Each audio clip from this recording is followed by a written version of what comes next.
बात करेंगे। आमिर महबूब साहब हमारे साथ मौजूद हैं और हम बात करेंगे कि LA 3 और 12 इस वक्त 10 अक्टूबर को ज़िमनी इलेक्शन होने जा रहा है।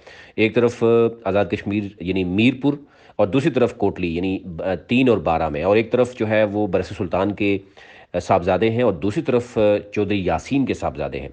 बिलावल भुट्टो जो है वो कोटली जा रहे हैं, चढ़ोई 5 अक्टूबर का उनका जलसा होगा, उस पर हम बात करेंगे। आमिर साहब, ये 5 को बिलावल भुट्टो तो जा रहे हैं, उससे पहले शायद तहरीक इंसाफ की किसी नोटेबल शख्सियत ने अभी तक मुलाकात की, वहाँ पर विजिट नहीं किया, ना पीपल्स पार्टी शायद उस तरीके से लोकल कर सकी।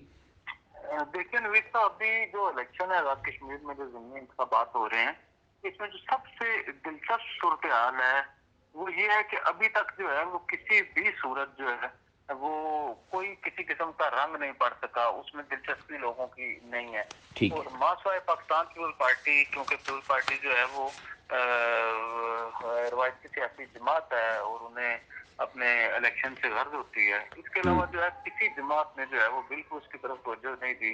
आप इस इलेक्शन की गैर संजीदगी का अंदाजा लगा लें कि अभी तक बैसर सुल्तान महमूद चौधरी, जिन्होंने अपना हल्का खाली किया है, वो अभी तक अपने हल्के में नहीं गए। फारूक हैदर साहब ने उनकी शहीद साहब की और राजा रियासत साहब की कैंपेन चलाने की कोशिश की है, तो उन्हें भी बिल्कुल ही कोई अच्छा रिस्पांस नहीं मिल सका। मीरपुर में पार्टी का रिस्पांस भी जीरो पे है। चढ़ोई में तो यासीन साहब के साहबजादे इलेक्शन लड़ रहे हैं, तो यासीन साहब खुद क्योंकि मुतरक सियासी रहनुमा है, पार्टी प्रेसिडेंट भी हैं, तो वो खुद अपनी कैंपेन चला रहे हैं, क्योंकि उनका जो जिस बेटे के नाम इलेक्शन लड़ रहे हैं, तो वो बेटा कत्ल के मुकदमे में गिरफ्तार है। तो साहब के दोनों साहबजादे जो है वो गिरफ्तार हैं। तो यासीन साहब खुद अबूरी जमानत पे हैं। तो यासीन जो है बहुत ही अच्छा इलेक्शन लड़ रहे हैं और पूरी जामशानी के साथ कोशिश कर रहे हैं, लेकिन वहाँ पे जो है तहरीक इंसाफ भी गेन कर रही है और पीपल्स पार्टी की पोजीशन भी अच्छी है। बजाय इस इंतखाबात में मुस्लिम लीग नून जो है वो थोड़ी सी पीछे चली गई है। और तो यासीन साहब को मुश्किल सिर्फ इस सूरत में पेश आ सकती हैं कि लोगों के ध्यान में ये होता है कि वो बाकी हुकूमत के साथ आजाद कश्मीर के अंदर भी जो हुकूमत है वो जमात की है, तो उनके काम काज जो है उसमें दिलचस्पी है। इस इलेक्शन में जो है आज ये थी कि साबिक वजीर राजा, सीनियर वजीर राजा अकरम साहब के साहबजादे आफ्ताब अकरम साहब, जो मुस्लिम कॉन्फ्रेंस के सीनियर रहनुमा हैं, वो तहरीक इंसाफ में शामिल हो गए हैं। इसी तरह जो है वो मेजर मंसूरदार साहब के साहबजादे के साथ पहले बात हुई थी, इन्होंने मिले के अली मीन गंडापुर से मुलाकात हुई थी, तो वो किसी वजह से शायद शामिल नहीं हुए, तो वो जा रहे हैं मुस्लिम लीग नून में।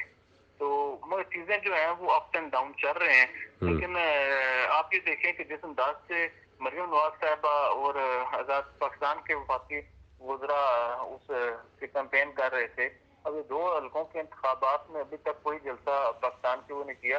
एक बहुत खुशाइन बात है, जो क्रेडिट देना चाहिए अब्दुल कयूम नियाज़ी साहब की हुकूमत को और ये इनके वफाकी वज़रा को, कि इन्होंने उस तरह की मुदाखलत नहीं की। माशाअल्लाह तनवीर इलियास साहब वो एक हल्के में गए हैं, क्योंकि तनवीर इलियास साहब का सियासी असर रसूख नहीं है आजाद कश्मीर में, और वो मैंने आपको पहले भी बताया था कि उनके जाने से तहरीक इंसाफ के उम्मीदवारों को नुकसान पहुंचने का एहतमाल है, लोग रद्द अमल करते हैं। तो वो जो जिन इलाकों में इलेक्शन लड़ रहे हैं वो बेसिकली जो है वो बैसर सुल्तान महमूद चौधरी के सियासी गढ़ हैं, मीरपुर भी और चढ़ोई भी।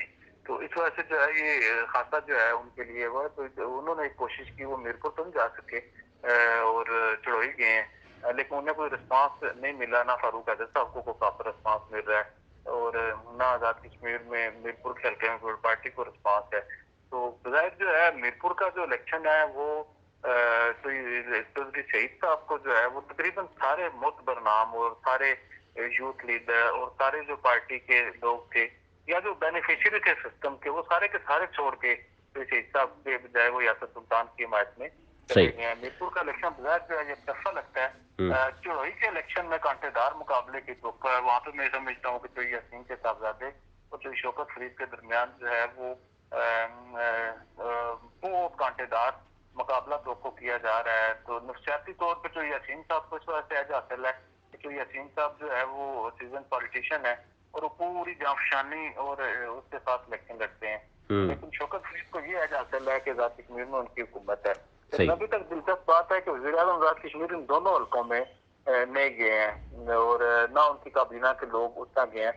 बाजी में जब इलेक्शन होते थे पाकिस्तान पीपल्स पार्टी जो है वो बहुत بڑے وسائل کے ساتھ الیکشن لڑتے تھے جب ان کی حکومت تھی, 15-20 وزیر بھیج دیتے ہوتے تھے, سارے لوگ جو ہے وہ جا کے کوشش کرتے تھے. مجھے یاد ہے اختر ربانی صاحب کا الیکشن تھا, ان کے انتقال کے بعد یہ فہیم ربانی اس وقت الیکشن لڑ رہے تھے, تو پورے آزاد کشمیر کے سارے وزراء جو ہیں وہ بلوچ کے حلقے میں تھے. اس طرح ویسے سلطان محمود شریف صاحب نے جب تحریک انصاف میں شمولیت کا اعلان کیا تو وزیر اعظم آزاد کشمیر سمیت پوری کابینہ جو ہے 1 مہینہ سے زیادہ عرصے تک وہ ادھر بیٹھے رہے بیت سلطان کے حلقے میں. اسی طرح جو ہے وہ باقی حلقوں میں بھی الیکشن جو ہے فاروق حیدر صاحب جب سردار اپنا غلام صادق صاحب کے مقابلے میں تھے کے بی خان صاحب, Sardar Khan. Capital one T V کی ویڈیوز دیکھنے کے لیے آج ہی چینل سبسکرائب کیجیے, بیل آئیکن کو ضرور کلک کیجیے, ہمارا فیس بک پیج لائک اور فالو کیجیے تاکہ ہماری ہر نئی ویڈیو بر وقت آپ تک پہنچ سکے. شکریہ.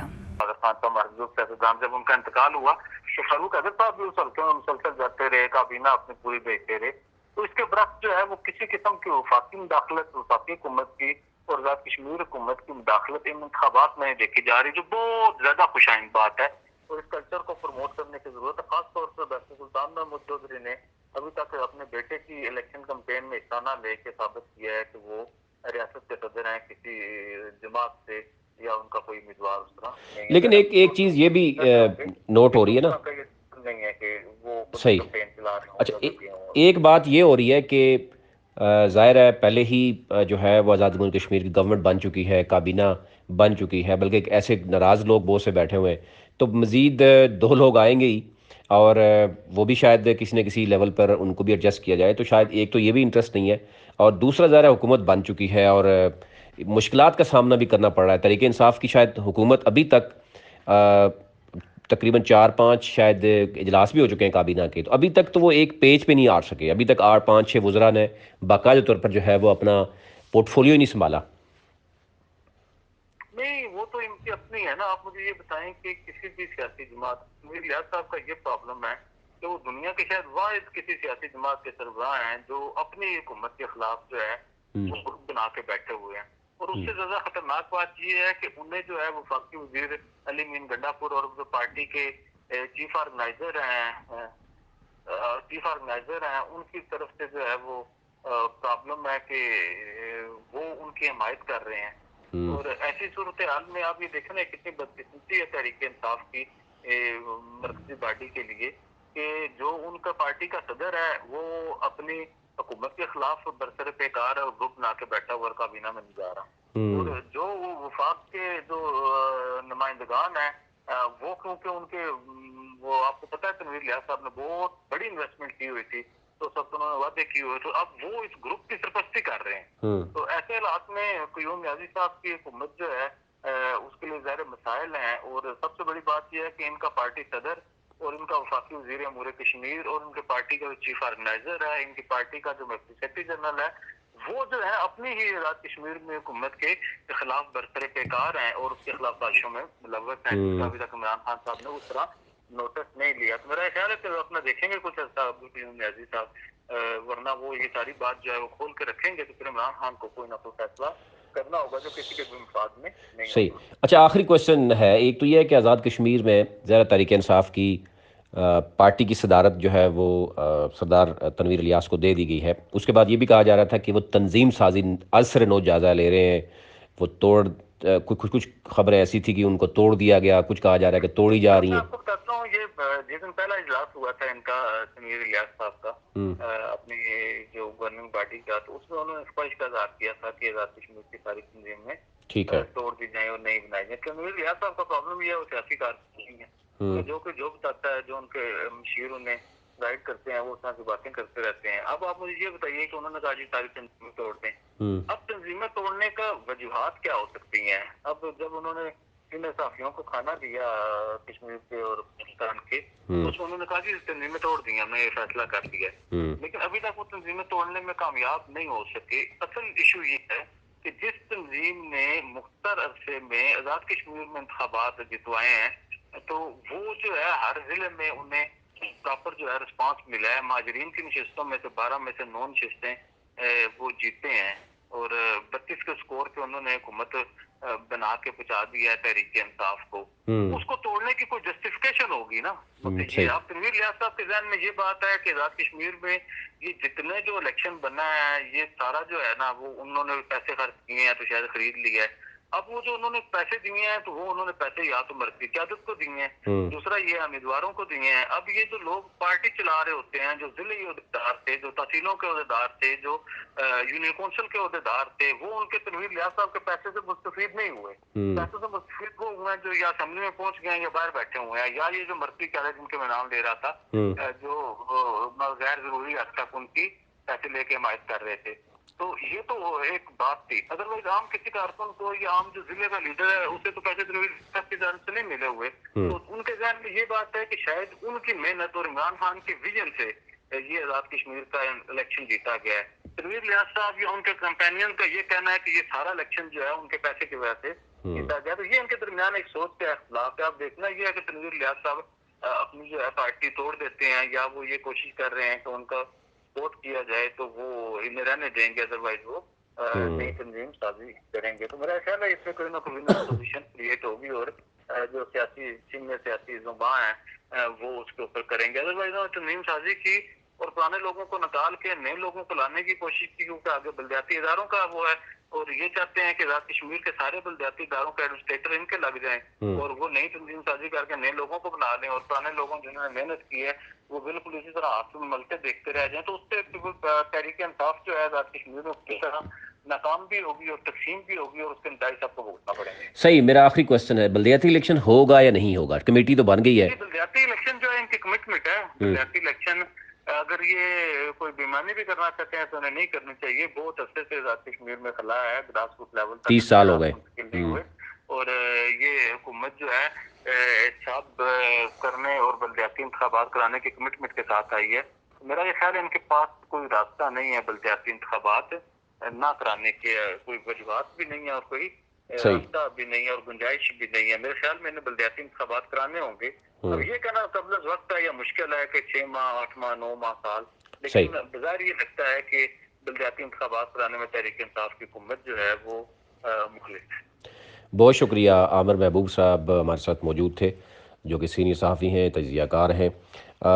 बात कर रहे थे, एक तो बिलावल भुट्टो जो है वो कोटली में यानी चढ़ोई वो 5 अक्टूबर को जो है वो जाएंगे और एक कहा जा रहा है कि एक बड़े जलसे से वो ख़ताब करेंगे, उसकी तैयारियां शुरू कर दी गई हैं। और इस वक्त अगर आज़ाद जम्मू कश्मीर की अगर बात करें, जो 10 अक्टूबर को इलेक्शन होगा उसमें नज़र यही आ रहा है कि जो LA 12 है वहाँ पर जो है वो कांटेदार मुकाबला जो है उसकी तवक्को है कि एक तरफ PTI अपना जोड़ तोड़ उरूज पे है और दूसरी तरफ पीपल्स पार्टी जो है वो वहाँ पर जो है वो कोशिश कर रही है। आल्दो कि नून लीग का वहाँ वोट बैंक है, लेकिन उस तरीके से शायद अभी तक वो सरगर्मियों में शायद नहीं है। फ़ारूक हैदर साहब गए, लेकिन कहा जा रहा है कि उनको वो उस तरीके से वेलकम नहीं किया गया। उनके बड़े बड़े जलसे भी अभी कोई प्लान नहीं है। मुस्लिम लीग नून की मेन लीडरशिप में से अभी किसी ने ऐलान नहीं किया। अब देखना ये होगा कि बिलावल भुट्टो के बाद मरीम नवाज़ या शहबाज शरीफ वहाँ पर जाएंगे या उस हल्के को उसी तरह छोड़ दिया जाएगा, क्योंकि रवायती तौर पर ये पीपल्स पार्टी का हल्का है। चौधरी यासीन एक बड़ा नाम है पीपल्स पार्टी का और वो कोशिश करेंगे कि अपने इस सीट को डिफेंड कर सकें। लेकिन PTI जो है वो इस वक्त भरपूर मुकाबले में है और ये भी देखा जा रहा है कि कांटेदार मुकाबले के बाद PTI यहाँ पर सीट निकालने में कामयाब हो सकती है, अगर जिस तरीके से कुछ जोड़ तोड़ जो है वो देखा जा रहा है। दूसरी तरफ LA 3 है, LA 3 में एक तरफा जो है सूरत नज़र आ रही है।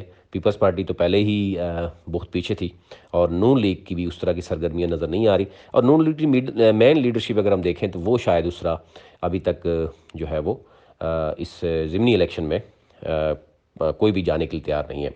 ओवरऑल इस सूरत में हम बात करनी थी। अपना अपने मुल्क का ख्याल रखिए। रहने के बाद कैपिटल वन TV की वीडियोस देखने के लिए आज ही चैनल सब्सक्राइब कीजिए, बेल आइकन को ज़रूर क्लिक कीजिए, हमारा फेसबुक पेज लाइक और फॉलो कीजिए ताकि हमारी हर नई वीडियो बर वक्त आप तक पहुंच सके। शुक्रिया।